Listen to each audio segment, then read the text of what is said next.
Right, so this is just a quick video. I'm sorry about my camera being a bit dodgy, but never mind. Right, quick one. I've been making cards since probably around about November, thanks to my mum, and it's been a lot of trial and error, a lot of mistakes, and I just thought I'd do a quick video just on adhesives, because there's no comprehensive videos out there that cover every single adhesive that you can think of. Right, so I'm going to start with this one here. So, Crafter's Companion. It's double-sided tape. I started using that quite a lot for cards because I've got Eben's arthritis and me and glue don't really get on because I get stuck everywhere. So, long story short, these ones are really good, but, I mean, is this one? Oh, this one's the dot ones. The dot ones are better because they don't go wrong as quick. These cost about £3. You can get them a bit cheaper than that, but they're not really cost effective for making albums, and they do tend to fall apart. I made a card for my mother-in-law and took it to New Zealand, and then within 3 days of being in like 25-degree heat, the card fell apart within about an hour, to be honest with you. So I've restuck it back together and then it fell apart again, so that weren't right good for me. But hey, anyway, so that's that one.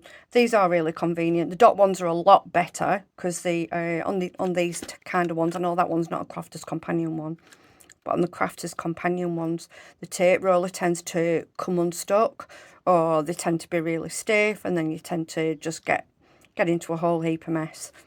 So anyway, I tend to use these as a little bit of a last resort, but hey, they do work really well sometimes when you need them to. So that's the tape rollers. Just be really cautious when you're buying them. These ones are alright. These ones tend to go wrong a little bit less, but I can't remember where I got them from now. Probably the range. And then we've got the usual double-sided tape, Hobbycraft, quid a roll, really good value for money. Does work, but I tend to use it with glue, so I don't rely entirely on that because I'm not sure how long it lasts for. Same again, Hobbycraft, thicker tape, double-sided, does what it says on the tin. These are the Crafter's Companion rolls. Now, these are super sticky. You can tell the quality difference on these ones, and I've only used them on a couple of albums, so I can't tell you exactly how they stack up permanently. I tend to use these along with glue just to make sure I've got a permanent fix, only because I don't trust tapes on their own to hold things together for more than a few months, and I'd rather want my things to last a long time. So we'll see how these get on. And then we've got this stuff. Now, I didn't really use this up until a few weeks ago, because obviously you hear everybody talking about tacky glue, Collel tacky glue, it's the best glue on the market, blah de blah. So I just tended to stick to that. And then I went on to the Hobbycraft because it's a lot cheaper, works out a little bit better value for money. I've also tried the Mod Podge, Matty Matte Mate, and I've also tried the Stick and Stay. So I'll talk about the Stick and Stay in a minute. So this glue here has actually completely and utterly shocked me, because I get glue everywhere. It goes everywhere. I'm a very messy worker, not deliberately. It's just that my hands aren't the best. They tend to shake most of the time because of the arthritis and the Raynaud's. My hands just literally flick things off, which is why I struggle so much with silversmithing. But anyway, so you can see what the price is there. I bought it from Boundary Mill and it's 100ml, so it's quite good value for money.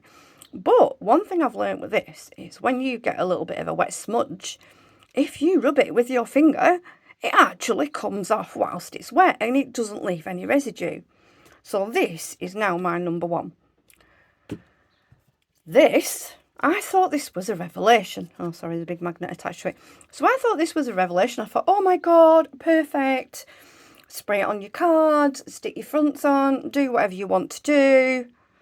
And yeah, it works some of the time, but it's not consistent.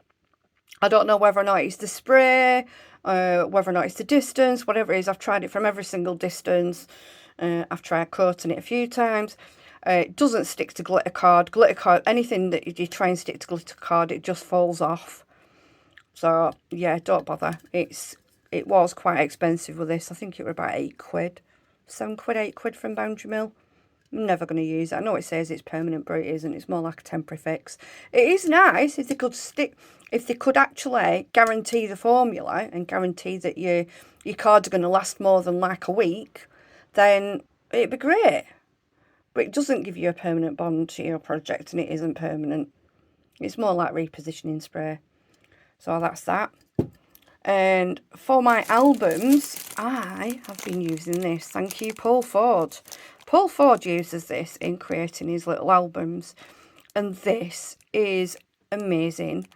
If you go into My Creative Spirit, she actually tests everything. She's an ex-tester for... she's an she's an ex-quality control for Jaguar Land Rover, so she understands about product testing. And she tested loads and loads and loads and loads and loads and loads of tapes, left them on radiators for 3 weeks, left them in the freezer for 3 weeks. And this stuff is the only one that she put her name to because it just works. And it works a treat. It's bloody brilliant stuff. And it's the only thing I use. And anyway, so rubber erasers. Rubber eraser from Cool Cats. Works treat on the wet universal glue. Absolutely amazing. Doesn't work on that. It just, even when that's dry, it just doesn't get rid of the marks at all. I've tried it, trust me. It's just a rubber mark. It's just a rubber. And it is made of rubber. And it does get the universal adhesive off. Not a problem. Wet or dry, it works. But anything else, I mean, you're just a bit stuffed. There's another thing I've got to speak about as well is magnetic fastenings. Now, this one here, listen to that snap. It's got quite a decent pull on it as well. It's got, I think it's 0.5 kilogram or 2.5 kilogram pull. So spend that a little bit more money because trust me, it makes a massive difference. Yes, it might add to the cost of the album, but you'll only end up using 1 pair rather than like 4 pairs. Give you an example. Which one is it? This one here. So this is one of my earlier albums that I made. Ignore it because I've not finished it deliberately. So on here, you can just see, I don't know if you can see that there. So there's quite a big lump there. That's because it's got 3 bloody magnets on it. And I mean 3. Anything less than 3, and it just wouldn't snap shut, it wouldn't pull shut, it wouldn't do anything. So that's why I've done that. This one, I think this one was a Crafter's Companion one. Ignore that, I forgot to put a magnet on that, that's why it's not working. Anyway, this one here was a Crafter's Companion one, and it does hold it quite well. As you can see, it's not going anywhere. And then there's another couple of magnets under here as well, which hold it here. As you can tell, I had to put a pull on it just to lift it up. Anyway, basically speaking, if I can try and find the magnets. So these magnets here, these are the ones I've got from Amazon. They're like £4, £4.49 plus postage. You get a pack of 20, so it's actually a set of 10. Don't forget to halve it. And these are really bloody good. I've used these in my friend's album. Hang on. Oh, sorry, I just knocked the camera. I've used these in this album here, which I've designed for my friend. There's 4 in it, but listen to that. And it has got quite a good pull. So they are well worth it. The other ones, I think you get a pack of 50. And if I can just show you these. So these are really thin. These are the 0.5mm ones. And they feel quite snappy when they're on that. But you get them behind... Oh, there we go. I've got a broken one because I've just snapped it.